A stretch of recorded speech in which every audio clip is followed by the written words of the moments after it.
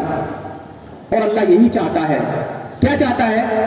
کہ سائنس اور ٹیکنالوجی میں آپ سب سے آگے ہوں.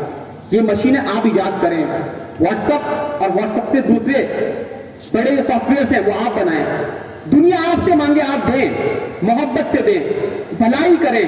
تمام دنیا یہ مان لے کہ دنیا میں سب سے بہترین اگر کوئی ہے تو وہ امت مسلمہ ہے. جب کوئی لڑکی کسی مسلمان سے ملے تو اسے یقین ہو کہ یہ بندہ جو ہے یہ مجھے تکلیف نہیں پہنچائے گا. کوئی بہن کسی بہن سے ملے غیر مسلم, اسے یقین ہو جائے کہ یہ لڑکی میری مدد کرے گی. کوئی آدمی غیر آدمی باہر بھٹکا ہوا کسی مسلمان سے مل جائے, اسے یقین ہو جائے کہ یار یہ مسلمان کھڑا ہے, یہ میری ہیلپ کرے گا. جب تک یہ نقشہ آپ کے ذہنوں میں نہیں آئے گا, جب تک یہ سوچ سماج کی نہیں بدلے گی, تب تک کامیابی نہیں ہوگی. اور اللہ یہی کامیابی ہمیں دینا چاہتا ہے. ہوا یہ کہ پوری دنیا نے اس کتاب کے اس حصے کو اپنا لیا جس میں وہ کامیاب ہوتے ہیں, جس میں دنیا میں وہ کامیاب ہوتے ہیں, اور ہم نے وہ چھوڑ دیا. تو نتیجہ کیا ہوا؟ ہم پچھڑ گئے, وہ آگے چلے گئے. ہم اس کتاب کے صرف اس حصے پہ ہیں جس کا تعلق روح سے ہے, نماز, روزہ, حج, زکات. اور وہی میں نے آپ کو بتایا اس میں جو ساتھ میں جڑی ہوئی چیز ہے وہ کیا ہے؟ اخلاق, معاملات. آج مسلمانوں کی پہچان جھوٹے, بے ایمان, مکار, چور, گندے یہ بنی ہوئی ہے. آپ لاکھ کہلے بچے ہیں, لوگ آپ کو یہی کہتے ہیں اور آپ ہیں ایسے, ہم ماننا پڑے گا آپ کو. تو فرق یہی ہوا ہے کہ ہم بس نماز, روزہ, حج, زکات, اخلاق چھوڑ دیے, معاملات چھوڑ دیے, کاروبار چھوڑ دی, سیاست بھی چھوڑ دی. ان لوگوں نے اللہ پر ایمان نہیں لائے, نبی کو نبی نہیں مانا, بس یہ ان کی غلطی ہے. اسی لیے وہ آخرت میں ناکام ہوں گے. باقی جو اس کتاب میں لکھا ہوا ہے سب فالو کر رہے ہیں, سچ بولتے ہیں, کاروبار ایمانداری سے کرتے ہیں, نئی نئی ٹیکنالوجی ایجاد کرتے ہیں, پڑھتے ہیں, لکھتے ہیں, دنیا میں آگے جاتے ہیں, اسرو بناتے ہیں, سائنٹسٹ بنتے ہیں, ڈاکٹرز بنتے ہیں, لائرز بنتے ہیں, سی ایس بنتے ہیں. تو آخر ایسا کیسے پاسبل ہے کہ کوئی انسان اللہ کی ہدایت پر عمل کرے اور اللہ کو کامیاب نہ کرے؟ اس لیے وہ کامیاب ہے, اس لیے ہم ناکام ہیں. جواب بھی آپ کو مل گیا ہوگا. اللہ چاہتا ہے کہ آپ بہترین بن جائیں, نہ صرف اخلاق میں, معاملات میں, بلکہ دنیا آپ کے عزم کا, آپ کی اونچائیوں کا, آپ کی سخاوت کا, آپ کی اچھائیوں کا, ہر لحاظ سے وہ کہے گی یار دس از دا بیسٹ, امت مسلمہ is the best, no one is better than امت مسلمہ. تب تو ہم ہیرو ہیں ورنہ ہم زیرو ہیں. ایک مثال میں آپ کو دینا چاہوں گا. آپ نے سنا ہوگا آج کل بڑا چل رہا ہے این آر سی, سی اے, این پی آر.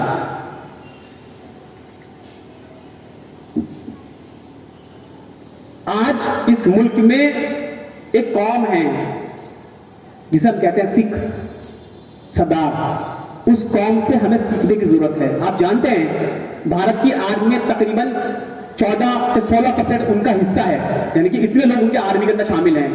جس قوم کے اتنے لوگ آرمی میں ہوں تو کیا آرمی سے خلاف کھڑی ہو سکتی ہے؟ ان لوگوں نے کیا امیج بنائی؟ سردار لنگر چلاتے ہیں, سردار ہیلپ فل ہوتے ہیں. آج شاہین باغ میں پروٹیسٹ چل رہا ہے, کون ہے وہاں پر؟ سردار.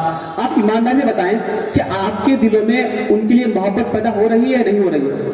ہاں یا نا؟ ایمانداری سے ہو رہی ہے نا؟ یہی چاہتا ہے اللہ. جس طریقے سے ہم ایک غیر مسلم قوم کو اپنا رہے ہیں, اس کی عزت کر رہے ہیں, ہم ایسے ہی دنیا کے سامنے اس کے کامیابی کے, اس کے فلاح کے, اس کی ہیلپ کے علمبردار بن کے کھڑے ہو جائیں. لوگ کہیں گے اب مسلمان آ گئے, اب سب ٹھیک ہو جائے گا, اے مسلمان کھڑا ہے اب یہ کام کر دے گا, یہ مسلمان, ہاں اب ٹھیک ہے. یہ امیج جب تک دنیا میں آپ کی ڈیولپ نہیں ہوگی آپ کامیاب نہیں ہو سکتے. یاد رکھیے ہم اس کتاب کے نماز, روزہ, حج, زکات کو ظاہراً فالو کر رہے ہیں, باطن کے لحاظ سے نہیں فالو کرتے ہیں. اور اس کتاب میں نہ جانے کتنی مرتبہ اللہ نے کہا ہے غور کرو اپنی ذات میں, غور کرو آسمان میں, غور کرو ہواؤں میں, غور کرو چرندوں میں, پرندوں میں, جاندار میں, ہر چیز میں. جگہ جگہ کہا کہ اے لوگوں تم غور نہیں کرتے, تم سوچتے نہیں, عقل سے کام نہیں لیتے. اور ہم کتنی عقل سے کام لیتے ہیں آپ جانتے ہیں. ان لوگوں نے عقل سے کام لیا وہ کامیاب ہو گئے, ہم نے عقل چھوڑ دیا ہم ناکام ہو گئے. ہماری کامیابی کی نجات کی راہ صرف اللہ کی کتاب اور اللہ کے رسول ہیں، کرنا کچھ نہیں ہے، ہو بہو جو کتاب اللہ میں لکھا ہے اس کو فالو کرنا ہے، جو رسول اللہ نے کہا اس کو ماننا ہے۔ تو آپ کو لگتا ہے اگر واقعی امت مسلمہ کا حال خراب ہے اور نجات کی راہ صرف اسلام ہے، تو آپ کی اور میری ذمہ داری یہ ہے کہ ہم عزم کر لیں، کچھ بھی ہو جائے، لوگ کچھ بھی کہیں، زمانہ کچھ بھی کہے، جب کوئی بات اللہ کے مطابق ہوگی میں عمل کروں گا، میں عمل کروں گی، جب اللہ کے خلاف ہوگی میں نہیں کروں گا، میں نہیں کروں گی، چاہے مجھے کوئی دیکھ رہا ہے یا مجھے کوئی نہیں دیکھ رہا ہے۔ اور جو پہلو ہم نے چھوڑ دیا دنیا میں آگے بڑھنے کا، غور و فکر کا، اسے ہمیں بڑھ کر آگے حاصل کرنا ہے، اور یہ امیج پوری دنیا کو دینی ہے کہ امت مسلمہ is the best people among all of the human beings. These are the most advanced people. These are the people who have the biggest technology, solution of every problem. تب آپ یہ کریں گے تب آپ کامیاب ہوں گے۔ اسی کے ساتھ اپنی بات کو ختم کرتا ہوں، وآخر دعوانا الحمدللہ رب العالمین۔